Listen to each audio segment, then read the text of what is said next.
Bonjour à tous et bienvenue dans une nouvelle vidéo de tutoriel. Si je vous dis Saint-Empire romain germanique, papauté et réforme protestante, est-ce que ça vous dit quelque chose? Non, ça vous dit rien? Ça tombe bien parce qu'aujourd'hui on va parler de tous ces mécanismes de l'Europe chrétienne dans Europa Universalis 4 pour pas que vous soyez perdus dans le jeu. Alors, on va commencer tout de suite avec la papauté qui a une place très importante dans le jeu puisque, comme vous le constatez, on est au milieu du 15e siècle, l'Europe est à majorité catholique et c'est très important d'avoir des bonnes relations avec le pape quand on joue un pays de cette région. En l'occurrence, dans cet exemple, on joue l'Autriche qui a des très bonnes relations avec les états pontificaux. On va pouvoir développer une alliance même avec eux. On va pas faire ça tout de suite, je vais vous montrer le petit onglet que vous allez voir en bas à droite en cliquant sur les clés du pape que vous voyez juste ici ou en appuyant sur le raccourci F2. Et donc avec cet onglet vous pouvez apercevoir beaucoup de valeurs différentes. Donc c'est l'onglet qui représente le Saint-Siège dans Europa Universalis 4. On va avoir plusieurs valeurs différentes que je vous ai expliquées tout de suite. Alors première chose à voir quand vous entrez dans cet onglet, c'est le contrôleur de la curie. La curie est actuellement contrôlée par les états pontificaux, donc il n'y a pas d'influence d'état extérieur puisque le pape est issu des états pontificaux. Donc en l'occurrence c'est le nerf de la guerre de toute cette Europe catholique. Ce qui va se passer, c'est qu'il va y avoir un système d'influence de tous les États européens qui vont essayer de mettre un pape qui est en leur faveur sur le siège pontifical, tout simplement. Alors justement, cette influence papale, ça va être la chose la plus importante pour nous en tant que pays catholique, puisque ça nous permet d'avoir plusieurs actions dans cet onglet. On voit justement qu'on gagne chaque année 0,56 points d'influence sur le pape, ce qui est très peu. Vous inquiétez pas, ça va monter très vite, parce que l'Autriche démarre justement avec pas de cardinaux. Donc vous voyez qu'on a une valeur de base de 0,50. Chaque année, on gagne 0,50 points d'influence. Et grâce aux cardinaux contrôlés, qu'on va obtenir au fur et à mesure, on va gagner de plus en plus. Il y a des événements également qui vous donnent de l'influence papale. Et en plus de ça, vous voyez qu'on a un modificateur en fonction de l'opinion des états pontificaux. On voit nos relations diplomatiques avec eux. Donc plus 25, c'est tout simplement un bonus de plus 12,5 pour l'influence papale. Voilà, c'est pour ça qu'en début de partie, quand vous êtes catholique, vous avez tendance à vouloir chercher une alliance avec le pape, ce qu'on va faire tout de suite. Et n'hésitez pas également à augmenter vos relations par la suite, parce que plus vous montez, plus vous aurez un bonus. Vous voyez que ici, on est monté à plus 37,5 de modification d'influence papale, donc on en gagne presque 0,7 par an. Juste en dessous de ça, on a également le trésor de la curie. En fait, ça symbolise toutes les donations que les états catholiques vont donner au pape pour le mettre dans le trésor, et le contrôleur de la curie va pouvoir utiliser cet argent justement pour promulguer une bulle pontificale. Et on voit justement à droite de ce trésor une petite action qui est assez sympathique, donc c'est l'achat des indulgences, ce qui va être reproché par les protestants plus tard à l'église catholique. En fait, à l'époque, vous pouvez tuer quelqu'un, mais c'est pas grave, vous donnez 100 € au curé, et ça passe mon frérot, vous êtes pardonné par l'église, c'est beau hein, quand même. Hein. Et donc voilà, vu que nous sommes de bons catholiques, on va tout de suite donner des sous au pape, et vous voyez que ça va nous donner plus 1 d'influence papale pendant 5 ans. En fait, c'est vraiment énormissime. On gagne plus 2,60 par an, puisqu'on a également, en achetant des indulgences, augmenté nos relations avec lui, puisqu'on est à plus 150 maintenant. C'est pour ça que quand vous commencez la partie en tant que nation catholique, quand vous êtes plus petit, justement, ça vous coûte moins cher, donc n'hésitez pas à acheter les indulgences, ça vous donnerait pas mal de bonus, et surtout des bonnes relations avec le pape. Quand vous êtes en mauvaise relation avec lui, il peut vous excommunier, donc c'est pas très cool, on va voir ça tout de suite. Également, pour l'influence, on a aussi le rôle prépondérant des cardinaux, c'est très important d'avoir le plus de cardinaux possible, parce que vous augmentez votre influence sur le pape, et vous voyez qu'au début de la partie, il n'y en a que 7. Alors, on les voit justement en cliquant sur la carte religion, vous voyez qu'il y a plein de petites têtes couronnées de rouge là qui sont ici à Venise, à Florence. Il y en a aussi en région française, donc les Anglais qui nous piquent des cardinaux. Il y a un maximum de 49 sièges pour les cardinaux. Au début de la partie, ils sont 7, et chaque année, vous aurez un nouveau siège pour le cardinal, ou à travers divers événements, vous pourrez choper un cardinal à quelqu'un d'autre. Donc vous verrez, c'est assez important de contrôler les cardinaux. Et donc justement, on voit sur cet onglet qu'on est en bonne position pour avoir un prochain cardinal, ce qui est logique, hein, puisqu'on est quand même un gros pays catholique, faut pas déconner. Donc province de Vienne, Autriche, avec une chance de 11,5%. Donc chaque année, on aura un événement qui dira, hop, un nouveau cardinal a été élu à telle province. Et justement, ça vient d'arriver. L'évêque de Brisgau a été élu cardinal de la curie, il est loyal envers Autriche, et maintenant on a un cardinal. Et donc vous voyez maintenant qu'on apparaît dans le tableau, et notre influence sur le pape a encore augmenté, ça donne 0,5 par cardinal, je me rappelais plus que c'était aussi énorme. Voilà, en tant que nation catholique, vous aurez pas mal d'événements qui vous permettront d'obtenir de l'influence papale, de piquer des cardinaux à vos rivaux, ce qui est assez sympathique. Donc voilà, quand vous êtes à l'aise militairement et financièrement, en l'échange de 500 ducats, vous donnez défenseur de la foi, ça donne énormément de bonus, dont de l'influence papale, et il y a également un petit privilège, si je dis pas de bêtises, qui donne plus 1 d'influence annuelle sur le pape en l'échange d'influence sur le pape, ça va très vite remonter, vous inquiétez pas. Et aussi un petit malus sur les coups de pouvoir de la curie. Qu'est-ce que c'est? Je vais vous montrer ça tout de suite. Et donc voilà, on va pouvoir retourner dans l'onglet de la papauté. Et vous voyez qu'on a un petit peu fermé l'influence sur le pape. On va tout de suite l'utiliser d'ailleurs avec ce petit bouton 5 d'influence pour devenir le prochain pape. Vous voyez qu'on a 100% de chance puisque personne n'a utilisé d'influence pour l'instant. Et donc on est forcément le prochain pape. Donc ce petit bouton, quand vous voulez utiliser l'influence pour devenir le prochain contrôleur et avoir tous les bonus que vous voyez juste ici et qui sont absolument juteux, mais surtout ce qui fait la force du catholicisme, c'est tous ces petits bonus, les pouvoirs de la curie que vous voyez juste ici dans cet encadré. En fait c'est très simple, avec l'influence papale vous pouvez soit augmenter l'influence sur le pape, comme je l'ai montré à l'instant, soit vous pouvez utiliser 50 d'influence pour gagner énormément de bonus, et vous savez quoi ?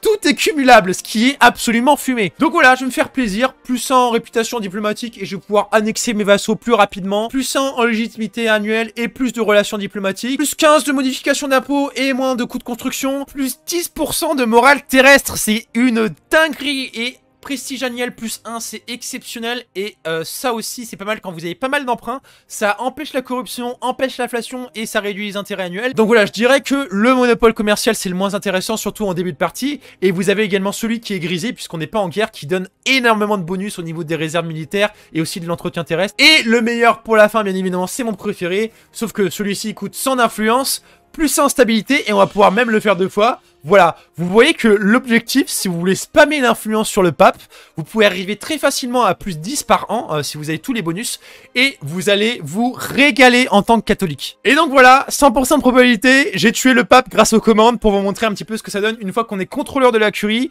et vous allez voir qu'on va avoir énormément de bonus. Vous êtes contrôleur de la curie, vous aurez tous ces bonus, modification de le coût de la stabilité, plus 1 en diplomate, donc vous pouvez augmenter les relations avec tout le monde, plus 1 en prestige annuel, coût des conseillers moins 1%, conseiller disponible plus 2, coût des technologies moins 5%, réputation diplomatique plus 1, commandant sans frais de maintien plus 1, moins 20% d'expansion agressive, ça c'est exceptionnel, et en plus de ça, bien évidemment, le contrôleur de la curie peut entreprendre les actions diplomatiques suivantes, appeler à la croisade et excommunié, et vous allez voir que c'est absolument fumé. Comme je le disais, le trésor de la curie, l'église s'en met plein les poches, c'est ce qui va mener les protestants un petit peu contester tout ça, bien évidemment, et on va pouvoir à chaque nouveau pape avoir une bulle pontificale si on est contrôleur de la curie. Donc en l'occurrence, on a le choix entre plusieurs bulles. Coût des pouvoirs de la curie, moins 50% avec cette bulle pontificale, donc c'est plutôt cool, ça coûte plus que 25, donc on va pouvoir farmer tous les bonus et les avoir tout le temps. Absolutisme annuel plus 50, c'est pas encore le cas, on n'a pas l'absolutisme encore. Agitation dans les provinces catholiques, moins 2, ça c'est excellent, et perte d'entraînement militaire, ça peut se prendre. On a propagation des institutions plus 25, c'est très bien parce que ça, il va y avoir la renaissance qui va arriver, et donc dans tout le monde chrétien, ça va se diffuser beaucoup plus vite. Et coût d'adoption des institutions, c'est aussi cool. Et on a aussi celle-ci qui est très souvent choisie, c'est moins 5 coût de développement et tolérance envers le paganisme plus 2, ce qui est très très bon pour stabiliser votre pays et augmenter votre développement. Je le répète, ça bénéficie à tous les pays catholiques, ces bulles. C'est juste qu'en tant que contrôleur, vous pouvez choisir laquelle, tout simplement. Et voilà, je crois qu'on a à peu près tout vu pour cet onglet du Saint-Siège. On va parler de ça juste après. Avant ça, je vous le rappelle, on peut excommunier et appeler à la croisade. Alors bien évidemment, les Autrichiens, ils vont appeler à la croisade avec l'onglet Action pontificale dans la diplomatie contre les Ottomans, hein, les grands rivaux. Et donc voilà, vous avez vu qu'on a été fidèle à l'histoire, on a appelé une croisade contre les Ottomans, et donc normalement, si je dis pas de bêtises, tous les pays limitrophes qui sont catholiques, c'est-à-dire Venise, Albanie et Hongrie, vont pouvoir rentrer en guerre avec un casus belli guerre sainte, et ils vont avoir le bonus que vous voyez juste ici, plus 10% d'impôts, plus 10 de morale terrestre, plus 30 de réserve nationale, plus 1 de prestige annuel, et influence annuelle sur le pape, plus 1, ce qui est juste énorme. Et donc l'autre action que je vous disais, c'est très simple, on va pouvoir aller par ici, interface de production, et action pontificale, vu qu'on est le pape, excommunier, on peut faire qu'un seul pays. Alors je crois que tout le monde a payé les indulgences, quand les pays payent les indulgences, ils peuvent pas se faire excommunier, ce qui est un peu dommage, parce que là on peut faire qu'un seul pays, et c'est la France. Ça par contre c'est bien, parce que vous voyez, je suis dans l'histoire, rivalité avec les Ottomans, rivalité avec la France, on va tout de suite excommunier le dirigeant Charles VII, et il va avoir un giga malus de mort. Et on voit que sur l'onglet diplomatique de la France, le roi Charles VII de Valois a été excommunié, et si on regarde bien dans les opinions de la France, on voit que tout le monde a moins 50, excommunié, excommunié. Voilà, en tant qu'Autrichien, on est très content, on a mis des bâtons dans les roues à la France, on a niqué leurs relations diplomatiques, et à savoir que tous les pays frontaliers de la France ont obtenu le casus belli dirigeant excommunié, et quand ils vont rentrer en guerre contre lui, ils vont pouvoir avoir toutes les provinces pour moins 50% d'expansion agressive, ce qui est exceptionnel. Quand vous avez un dirigeant limitrophe d'une nation limitrophe dans vos parties et qu'il est excommunié, n'hésitez pas à aller le poutrer, vous aurez aucun malus d'expansion agressive, c'est juste trop fort. Voilà pour l'onglet du Saint-Siège, et il y a également le désir de réforme, qui est un petit indicateur qui montre à quel point les gens sont dégoûtés de l'église. Racheter ses crimes contre de l'argent, ça n'a pas plu à tout le monde, il y a des gens qui se sont rebellés contre ça, et en l'occurrence, Luther qui va pas tarder à arriver avec la réforme protestante. Et donc voilà, en fait, le désir de réforme, c'est un petit peu un compte à rebours vers le protestantisme, c'est-à-dire que dès qu'il va atteindre 100%, on va pouvoir avoir les premiers foyers de réforme qui apparaissent en Europe, et on va basculer de l'ère des découvertes à l'ère de la réforme. Et donc justement, ça tombe bien, comment ce désir de réforme du catholicisme augmente, c'est grâce à ce petit genre d'événement, et en fait, dans tous les pays catholiques, là, je vais augmenter de 0,5 en désir de réforme du catholicisme, en l'échange de 2 d'influence papale. C'est à travers ce genre d'événements, à travers tout le monde catholique, que le désir de réforme va s'accumuler et atteindre les 100%. Après, on aura les premiers foyers protestants qui vont apparaître et l'ère de la réforme va commencer. Voilà pour le pape. Avant de passer à la réforme et l'ère de la réforme, on va tout de suite parler du Saint-Empire romain germanique, et je vous préviens tout de suite, accrochez-vous. Alors, qu'est-ce que le Saint-Empire romain germanique, ou Serge selon les initiales pour les intimes? Je pourrais dire que c'est très simple, mais c'est pas le cas. On va devoir replonger dans nos cours de primaire avec Charlemagne, tout simplement. Vous vous rappelez, il se fait couronner par le pape, il dit que je suis le digne héritier de l'Empire romain. Et donc voilà, pour faire bref, l'Empire carolingien va se scinder en 3 parties pour ses successeurs, et la partie orientale, quelques siècles plus tard, va, sous l'influence de Othon Ier, se constituer en tant que Saint-Empire romain germanique, et il va reprendre le fameux titre que tout le monde veut, c'est-à-dire successeur de Rome, tout simplement, roi des Romains. Et on arrive à ça. Et là, vous vous dites, mais qu'est-ce que c'est que ce bordel? Je suis d'accord avec vous. Et donc voilà, c'est pour ça que je fais cette vidéo aussi, parce que le Saint-Empire romain germanique, c'est quelque chose qui est extrêmement complexe et qui nécessite un petit peu de compréhension, surtout quand on est débutant et qu'on n'a pas toutes les notions historiques. On va pas se mentir aussi, à l'école, vu qu'on n'est pas germanique, on nous apprend pas comment fonctionne cette merde. Donc, je vais vous expliquer brièvement comment ça fonctionne. Alors, sur la carte, on va pouvoir accéder au raccourci de l'aigle de tête qui symbolise le Saint-Empire romain germanique. On constate qu'il y a plusieurs colorés pour faciliter un petit peu toute la compréhension de tout ça. Donc en rouge c'est nous, c'est l'empereur, l'Autriche en l'occurrence, les électeurs en orange qui vont pouvoir élire l'empereur, et on a en vert les princes électeurs et aussi les cités-états villes libres qui sont en bleu. Pour résumer la hiérarchie du Saint-Empire romain germanique, on a l'empereur qui est en haut de tout, les 7 électeurs qui sont pour la plupart des royaumes ou également des archevêchés. On a également les villes libres qui ne sont qu'une seule province, c'est juste une ville qui a un petit peu plus de droits, des bonus commerciaux, si je dis pas de bêtises, je vais vous montrer ça tout de suite. Et tous les autres princes qui sont des duchés. Ils peuvent pas être plus parce qu'il faut être électeur pour être roi. Le plus important, c'est l'empereur, c'est nous. Et on va voir qu'on a pas mal de bonus en étant empereur du Saint-Empire romain germanique. On a tous ces bonus que vous voyez ici, constitution des réseaux d'espionnage, prestige, conseiller disponible, relations diplomatiques et commandant +1. C'est pas fou, mais vous allez voir en fait qu'avec le système de réforme, on va augmenter la centralisation en fait de cet empire romain germanique pour faire quelque chose de concret. Un empire romain tout simplement, pas un truc qui ressemble à rien frérot. Voilà, l'empereur a en plus de ça accès à beaucoup d'actions diplomatiques, et surtout le fait qu'il y ait 66 princes et 12 villes libres dans l'empire permettent d'obtenir ces 3 petits bonus qui sont vraiment fumés. 24 de revenus fiscaux annuels. Et surtout, parce que vous allez partir en guerre en tant qu'empereur, 45 000 de réserves militaires et 39 de limites terrestres. Et donc, à la manière du système pontifical, on a également un système de l'Empire romain avec des points d'autorité impériale. L'autorité impériale s'accroît lorsque on ajoute 2 nouvelles provinces à l'Empire, 2 nouveaux États, quand on est en paix, quand l'empereur vote les décisions, parce qu'il va y avoir des incidents au sein de l'Empire, le fait d'avoir des empereurs successifs, c'est-à-dire que là, si mon héritier devient empereur du Saint-Empire, je vais gagner 10 d'autorité impériale à chaque fois qu'un nouveau héritier sera élu de ma famille régnante. Et donc, au contraire, quand on perd des provinces, quand il y a une conquête d'un autre pays sur le Saint-Empire romain germanique, on perd des territoires et on perd de l'autorité impériale. Et là, justement, on voit qu'au début de la partie, on est à -10 à cause des 21 provinces de l'Empire qui n'appartiennent pas à l'Empire. Pourquoi? Parce qu'au début de la partie, il y a la Bourgogne.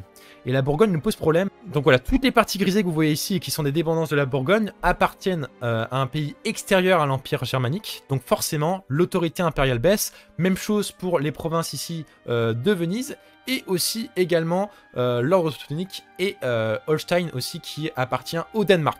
Et donc petit à petit, quand vous jouez Empire romain germanique, le but ça va être de passer avec 50 d'autorité impériale les réformes et de progresser le plus loin possible et essayer de progresser ultra vite dans les réformes jusqu'à arriver à la fin.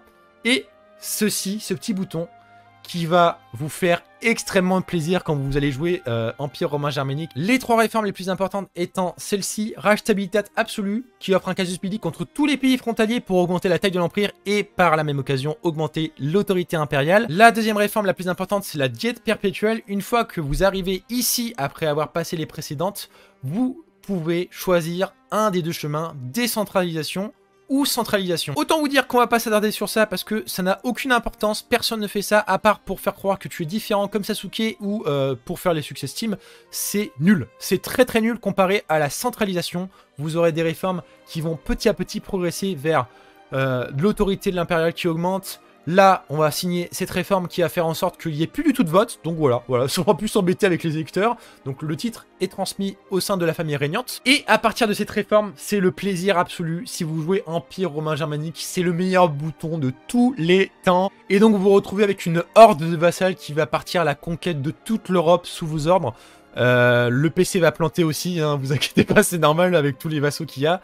Et le dernier bouton, c'est tout simplement former l'Empire romain germanique. Je vais vous montrer ça tout de suite. Vous allez voir tout de suite ce que ça donne. Hop. Serment de loyauté. Et c'est une dinguerie ça. Juste ça. Hop. Tout ça, ce sont mes vassaux. Regardez. Et si vous jouez le Saint-Empire romain germanique, c'est juste régalouse. Regardez, si je rentre en guerre contre la Pologne, 300 000 hommes. Je vais vous montrer ce que ça fait une fois qu'on a formé toutes les réformes avec la rénovation Imperii. Hop. Regardez-moi ça, si c'est pas magnifique, c'est trop beau. C'est le meilleur truc du jeu, ça fait ramer l'ordi, mais c'est pas grave. Et je me retrouve avec je sais pas combien de troupes. Donc franchement, moi je préfère garder les vassaux, parce que je trouve ça tellement plus drôle. Et là vous vous dites, mais c'est fumé, il y a juste à jouer une nation du Saint-Empire romain germanique. Vous inquiétez pas, il y a énormément de défauts à cet empire. Bah oui, sinon ça serait pas drôle si c'était simple. Comme je disais, on a un bonus d'autorité quand il y a la paix qui règne au sein de l'empire. La paix avec 66 princes qui vont se taper sur la gueule toute la partie. Et vous serez jamais en paix, hein, tout simplement. Hein. La Bohème va taper le Brandebourg, la Saxe va taper un autre petit pays, il y a des petits pays partout, c'est tout le temps en guerre le Saint-Empire romain germanique, c'est un bordel. Et vous êtes là en mode, bah je suis l'empereur, j'essaie de gérer tout ce bordel. En gros, c'est un peu comme être professeur des écoles et de regarder qui a jeté le caca sur qui et de séparer les enfants. C'est un peu ça quoi. Parce que je vous avoue que en plus de ça, il va y avoir la réforme protestante qui va arriver en 1500 et ça va encore plus complexifier les choses. Et la dernière chose à savoir pour le Saint-Empire romain germanique et qui est très importante, c'est la protection de l'empereur. L'empereur est garant des frontières de l'Empire. N'importe quel pays extérieur qui rentre en guerre contre n'importe quel état de l'Empire romain germanique se retrouve confronté à l'empereur et à ses alliés. C'est-à-dire que vous pourrez appeler en tant qu'Autrichien, si un pays est agressé dans l'Empire germanique, vos alliés hongrois, vos alliés polonais si vous êtes alliés à eux, et vous allez faire des grosses guéguerres pour protéger l'Empire. Voilà pour le Saint-Empire romain germanique, c'est une donnée très importante dans cette Europe du 15e siècle, parce qu'il va falloir composer avec, tout simplement, on peut pas rentrer en guerre contre tout le monde hein, quand on n'est pas dedans. J'en profite également pour faire un petit aparté, parce qu'il y a un événement qui est très important dans le début du jeu, c'est la succession de Bourgogne. Alors, qu'est-ce qui se passe en Bourgogne? C'est très simple, il y a Charles le Téméraire qui est au pouvoir, et normalement, il va pas avoir d'héritier dans la plupart des games. Ce qui va se passer, c'est qu'on va envoyer une demande de mariage royal. C'est toujours nous qui devons faire les mariages, surtout quand on joue une partie où on veut avoir des unions personnelles et avoir nos héritiers sur le trône d'autres pays. Et donc, grâce à une superbe commande qui va encore une fois faire mourir le dirigeant de la Bourgogne, normalement, on devrait avoir l'événement de la succession de Bourgogne qui devrait arriver. Et regarde, on vient d'hériter de tout le trône de Bourgogne. On a en plus de ça l'incident impérial survenu dans l'Empire. Ça me permet en même temps de vous montrer la mécanique d'incident. Donc vous voyez qu'en fait, on a une situation de vote pour 3 choses. Donc, procédons à l'union avec la Bourgogne. Donc là, 39 sur 76 des princes sont d'accord. Donc moi, je suis très content. Et on avait également d'autres choix. On pouvait faire quelques concessions à la France. Donc voilà, ils nous attaqueront pas. Là, ils vont nous attaquer parce que bah ils sont pas contents qu'on prenne toute la Bourgogne. Hein. Il y a une partie de la Bourgogne qui est en France. Faut pas déconner. Et il y a également une troisième solution. Intégrons l'ensemble de la Bourgogne dans l'Empire.